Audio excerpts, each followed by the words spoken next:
iyo nk'umupolisi muzima utwana tuzije ubundi tuntu dutesha shaka ngo ntuze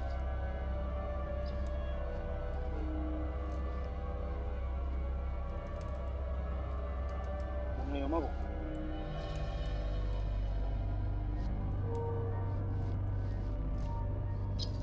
bakugutoza ukavamo inkwanyi nziza turatwara kugira tutazongera kugusuzugura yego sifu nk'umukaratika ugomba gukomera yego ntugashika mama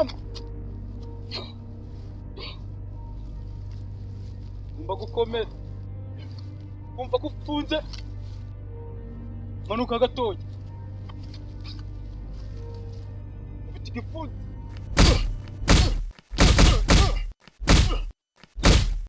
wabonye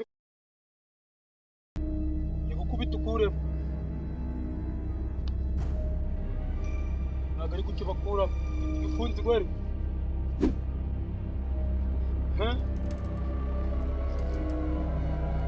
kubita igifunze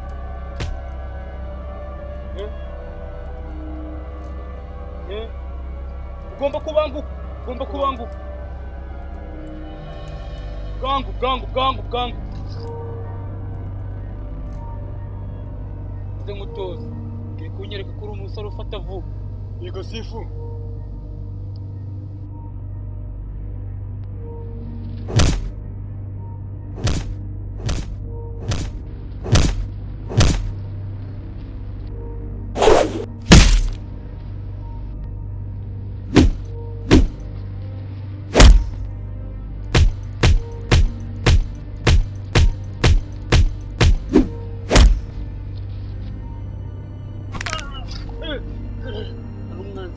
kurangije nigomba sensei we niko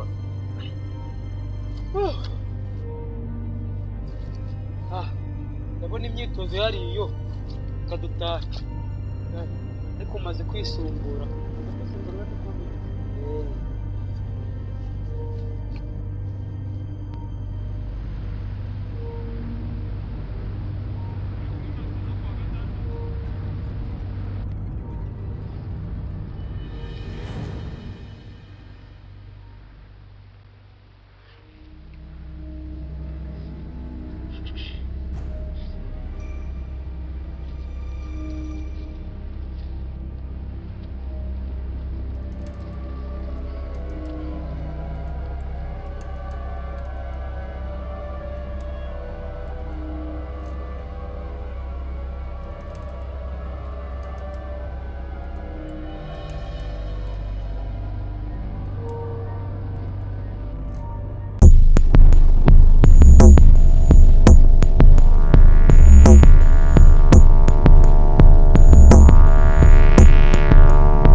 uyobewe ko ari njye wa mbere wari uri muri karasi abanyeshuri bose bafatiraho icyitegererezo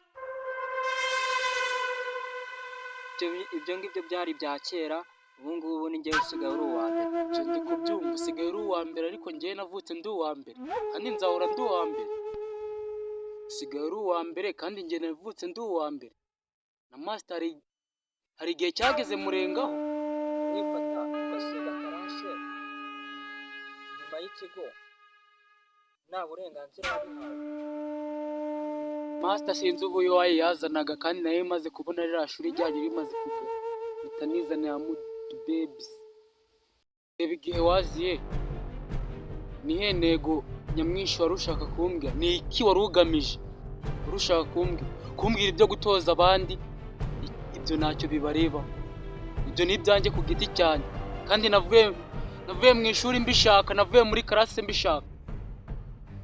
Bityo nabyo ibyo ntacyo bibarebaho. nje kuguhagarika kandi ku neza. Nshaka guhagarara rero ndaguhagarikisa ibipfunsi. Wavuze ko uri uwa mbere, ngiye kugukubitira mu kibuga cyawe. Ninkukubita ubusazi bwo kuvuga ngo uratoza amabandi urahita uhagarika.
Nizere ko ubusazi burangiye.